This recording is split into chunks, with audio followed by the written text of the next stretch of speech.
Have you ever wondered what games you should keep or you should lose? Find out here at Purge Reviews. The Smiths of Winterforge is a worker placement sort of game with resource management. And what you're doing is you're playing as dwarves and you're moving around this cave in order to take spots, in order to get resources, to turn those resources and forge them into victory points or items. But while you're doing that, you'll be getting crew members that will help you out a little bit and give you a little bonuses. And some you'll want at certain points of the game, then you'll want to get rid of them and get somebody different. There are loans that you can take out. Now, normally loans are bad, but they give you an influx of cash here. They're worth negative points until you pay them off, and then they're worth 1 point. And 1 point is a lot in this game, to be honest. It can really help you out, but it's a swing of 3 points, plus it gives you the coin. So it's something you definitely want to look into. Now, you'll be going and paying coins to get the components you need that will be turning into forge. Now, what makes this game also interesting is that when you go to a spot, there is one spot, it's called a prime position, that will give you a bonus. And only the first person that gets there can get that prime bonus. So if nobody's in the prime spot and you move there, you can definitely take it. But once you're there, nobody else gets the prime spot and the additional bonus until you move. Now, if you stay there, you can't take all 3 reactions and get the bonus. You can only get it 1 time. So the game kind of pushes you ever so slightly to move, go somewhere else, do something different, be able to gain points from that, but get that prime spot open to somebody else. But there will be times where you're just in a cycle with somebody and they're beating you to everything. So it might be in your best interest to kind of do something else, let them get off that same cycle as you, and to get that prime spot. Because some places it'll be a bonus. Now when you get components, it allows you to buy 3 instead of 2. That might not be important. You might not need 3 components, or can even afford 3 components. So 2 is good enough. But there are spaces where you go, for example, when you pay back your loans, if you get to prime position, it saves you 2 coins. That could be a deal changer here of what you're trying to accomplish. The game is very simple. It's not that complicated. I put it on the lighter to medium weight. Everything you see here, you've seen before. And I feel like if this game would have came out 10, 15 years ago, I would have been like cuckoo crazy over the top for it. But instead, it was kind of mundane. I felt like I've been here, I've done that. I think the artwork is cool. I wish there was more of it in the game. I feel like what you're doing is fun. I feel like there are some strategic and deep decisions that you're making in the game. But at the end of the day, I'm just running around hoping to get the prime position, if possible, getting stuff to turn in to make other stuff and to get victory points. I've seen this done before. King's Forge does it a little bit differently with dice, but same kind of mechanic, if you will, or same kind of concept. Nothing new. Now, if you haven't played a lot of these, this is going to blow your world. There's a solo mode. There's a way to play with 6 players. That's all included in the box. And there's 4 modular expansions or boards that you can add in to shake up the experience, and that is very well appreciated. I would probably put this more in the solid category, like a solid 6 or 7, probably more like a 7. A very solid experience, but maybe came out a year or 2 late to be fresh or innovative that most people are going to be looking for. If you're new to the hobby and you pick this up, you are going to absolutely go over the moon for this game. But if you've been playing games as long as I have, or some of you have, then it's probably going to be like, I'm not sure it gives me anything different than this other game. I feel like I've already had this game, or I feel like I've played this game before, and you haven't, likely. So for me, it's a lukewarm recommendation. I would say this is one to check out. The solo mechanic is very good in this one. That might be a reason to check out this game on its own. But for me, it was a good but not great endeavor. It's one I'm going to keep for now. I'm enjoying it, but I don't know how long it'll stay in the collection. Here's the Smiths of Winterforge, really cool looking cover, about a Ticket to Ride size box, fairly nice presentation that they're going to have here. Open up, you get a rule book, which we'll take a look at in a few minutes. You're going to get a board that will fold out, and you're going to have your little worker placement spots. Now, the board probably is a little bit bigger than it needs to be, but it has a place to put your cards. This is really all that you're going to utilize here. This is the worker placement spots right here. The rest of the board is just for the cards, which it works fine. You can get a fairly decent insert in here. Now, these player boards are nice. They have the different colors, and they have a little bit of different starting spots here on here, but pretty much the characters are going to pretty much work the same. Those are really nice and thick, so the cubes they're recessed, so the cubes stick in there pretty well. You're going to get some expansion boards, which we're not going to talk about too much in this review, but know that's in here. The cards are pretty good quality. You can see the artwork on the crew, etc. It's fairly nice, but then a lot of this just doesn't have very much artwork on it at all. The little coins and victory points are nice and thick cardboard, which hold up pretty well. You can have some of these Hobbit cards for the components. They work pretty well, but I thought it was a little small, but it does line up with the cards fairly well, as you can see there, of what you're matching. So I suppose it works. The dice you get are all nice and chunky. They're just, generic dice. There's nothing on here that will scream dwarves or anything. And you're going to have your little meeples and etc. that will come here. The little meeples are a little bit unique that they look like dwarves, I suppose. So everything is pretty good. The insert is very well. It reminds me of your classic Kickstarter game here. Very easy to utilize. Here is the rule book, one of the big square rule books. You're going to have a picture of all the components, which is nice, and it has the expansion stuff in here. It doesn't tell you the event cards and rune cards are for the expansion, but you can see what's in here. A picture of setup. This is actually really, really nice. You got the numbers corresponding to where things go, so that's pretty good. That's the good part of the book. Now it's going to jump in and start explaining things and where things go. The problem is this probably could have been 2 pictures instead of trying to utilize 3, which side is this on? I had some issues with this, not too bad, and then it's going to jump the shark really here. It doesn't give you a turn breakdown. Instead, it tells you have 3 actions on a turn, and starts telling you what these actions are. So you have a move action here, but the turn is on the back. It says move to and from any alleyway or from the precedent, but it doesn't tell you exactly what that is. So I think the arrows go over these spaces. It's a little confusing on that. A breakdown of each of them. This is actually fairly nice. Then it goes in here, but just the way it's all squeezed in and disorganized.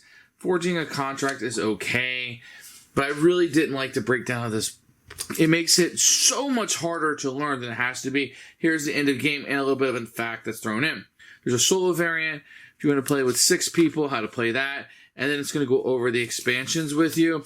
I found the rule book to be not very good. It's kind of a mess.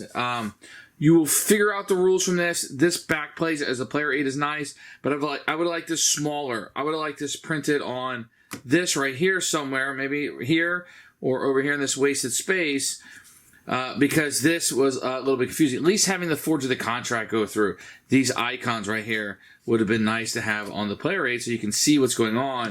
Yeah, she'll get the hang of it, but it's easy to forget 1 or 2 things as you're going through. Rulebook, 5 out of 10, not very good.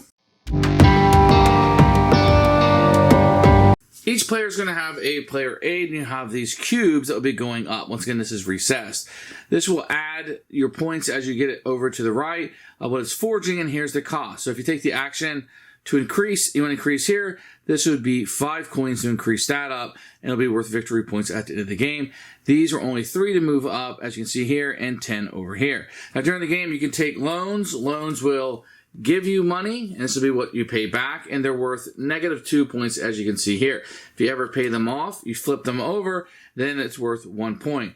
You can also have up to 2 of the crew cards, and these will be people you'll be adding in that will give you various powers and stuff, and you can have 2 of these. If you have 2 of these at the end of the game, it's worth 2 extra victory points.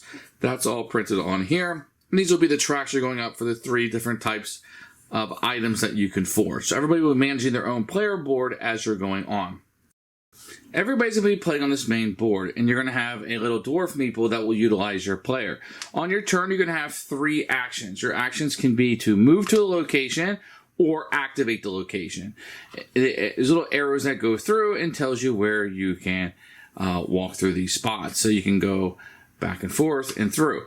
When you go to a location, if you're the only person there, you can take the prime, and that will give you a little bit of bonus. So if the white person wanted to go there and the red's already there, they can also go there. They just won't get the prime spot. And that's kind of the main mechanic of the game. Each of the locations will act a little differently. I'll showcase each one. If you go to the banking district, you can grab a loan. It tells you right here what you would receive. In this case, 6. If you ever want to pay it back, it is 10. If you are in the prime position, you're going to get an extra coin. So in this case, you would get 7 instead of 6. And if you want to pay it back and you're in a prime position, it's 2 less. So to pay this one back will only be 8. That's how the banking district's going to work.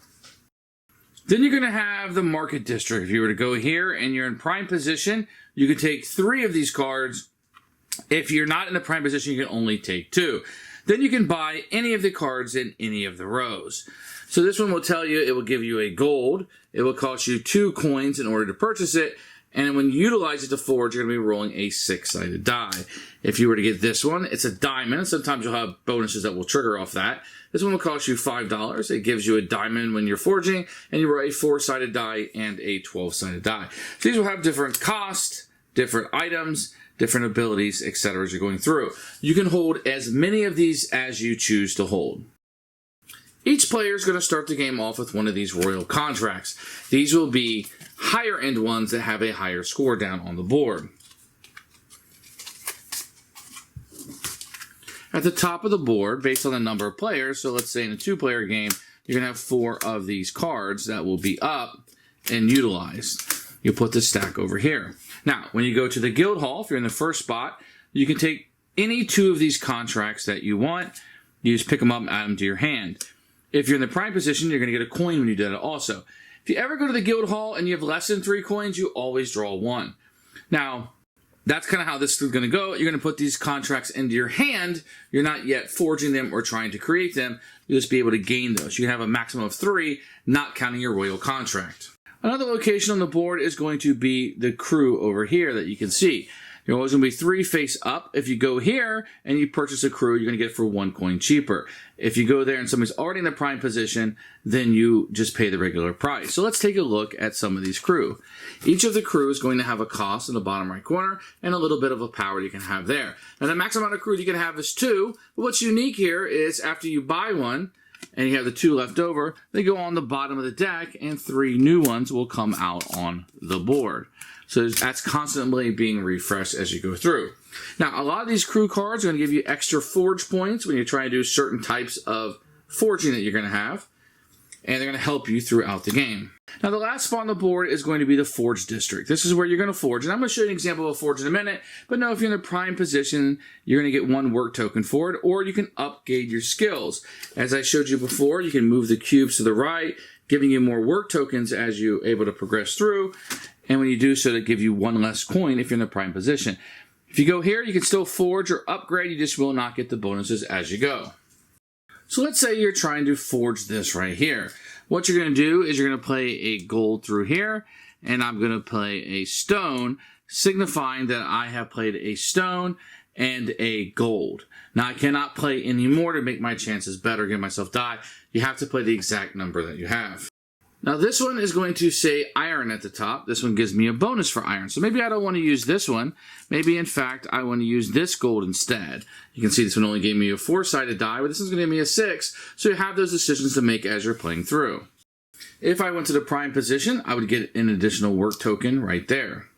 You can also see this has a helmet on it. So let's say that on the helmet track, let's say I was already up to the 3 slot.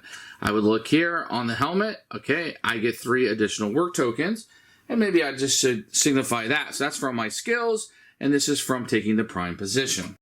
In addition, I have this crew card, which gives me +2 forge to the metal helmet. This is a metal helmet, so I'm going to take 2 more of these just to signify what I'm doing here, and I already have 6. 3, 4, 5, 6, and I need a 12. So then finally what I'm going to do is I'm going to take the dice, the 6-sided and the 4-sided dice, and I'm going to roll them, which gives me a 5 and a 1 is 6. Add up this, and now I have 12, which I equal or made it. At this point, I would gain 8 coins. I'd put this under my board to signify I got 2 victory points at the end of the game. If I failed, which is fine, I would have to keep all of my items here. I cannot take them back, nor would I lose them, but I would gain an additional work token to make it a little bit easier for next time.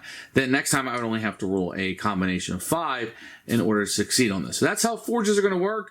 You're going to do as many as possible throughout the game. This will be one of your main sources of victory points. And that's an overview of how to play Smiths of Winterforge. Who should buy this game? I feel like if you like dwarves, if you like the setting, I think it's a great place to start.